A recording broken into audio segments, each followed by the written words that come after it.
కోయంబత్తూరులో ఒక అమ్మాయిని కిడ్నాప్ చేయటం, రేప్ చేయటం, చంపేయటం ఇలాంటి విషయం జరిగిన తర్వాత అక్కడ చాలా కాంట్రోవర్సీ తయారైపోయింది. దానికి సరే ప్రభుత్వం చేసే పని యాజ్ యూజువల్‌గా రొటీన్‌గా జరుగుతా ఉంది. కానీ దానికి సంబంధించిన ఒక బ్రీఫ్ పత్రికా విలేకరులకు ఇవ్వాలని పోలీస్ డిపార్ట్‌మెంట్ నిర్ణయించుకున్నప్పుడు అక్కడ కూర్చున్న పోలీస్ ఆఫీసర్ ఆమె ఐజీ స్థాయి వ్యక్తి. ఆమెతో ఉన్న మరొక ఇద్దరు పోలీస్ ఆఫీసర్లు ప్రెస్ కాన్ఫరెన్స్‌కి ముందు బ్రీఫింగ్ ఇచ్చే ముందు వాళ్ళు కూర్చొని చాలా అసహ్యంగా నవ్వుకోవడం. అంటే అక్కడున్న సమస్య వేరే, అక్కడ బ్రీఫ్ చేయాల్సిన విధానం వేరే. కానీ ఆ బ్రీఫ్ చేసే ముందైనా సరే వాళ్ళు నవ్వుతున్న విధానాలు, వాళ్ళ పోస్చర్లు, వాళ్ళ భంగిమలు చూసినప్పుడు ప్రజలలో ఒక అసహ్యమైన భావన ఏర్పడింది. అంటే వాళ్ళు బ్రీఫ్ చేయబోయే విషయం ఏంది? ఒక అమ్మాయికి సంబంధించిన రేప్‌కి సంబంధించిన విషయం.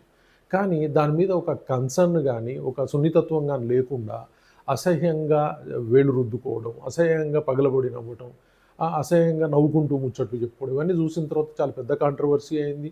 కానీ సోషల్ మీడియా దౌర్భాగ్యం ఏందంటే దాని మీద విజయ్ ప్రతిస్పందించాడు, ఆ పోలీస్ ఆఫీసర్‌లను సస్పెండ్ చేశాడని వార్తలు ప్రచారం చేశాయి. కానీ ఒరిజినల్‌గా చెప్పాలంటే వాళ్ళెవ్వరిని సస్పెండ్ చేయడం జరగలేదు.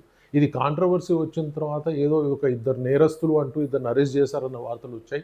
బట్ ఈ పోలీస్ ఆఫీసర్ల మీద విజయ్ కాదు కదా ఎవరూ చర్యలు తీసుకోలేదు. విజయ్ దాని మీద కనీసం కామెంట్ చేయలేదు. అంటే పోలీస్ ఆఫీసర్లు, వాళ్ళ పై అధికారులు కామెంట్ చేయలేదు. అలాగే మంత్రులు కామెంట్ చేయలేదు. అలాగే వచ్చేసి ముఖ్యమంత్రి విజయ్ కూడా కామెంట్ చేయలేదు. ఎలాంటి సస్పెన్షన్‌లు చేయలేదు.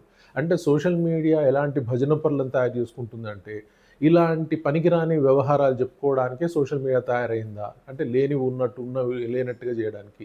ఓవరాల్‌గా చూసినప్పుడు అదైతే సిగ్గుపడాల్సిన అంశం.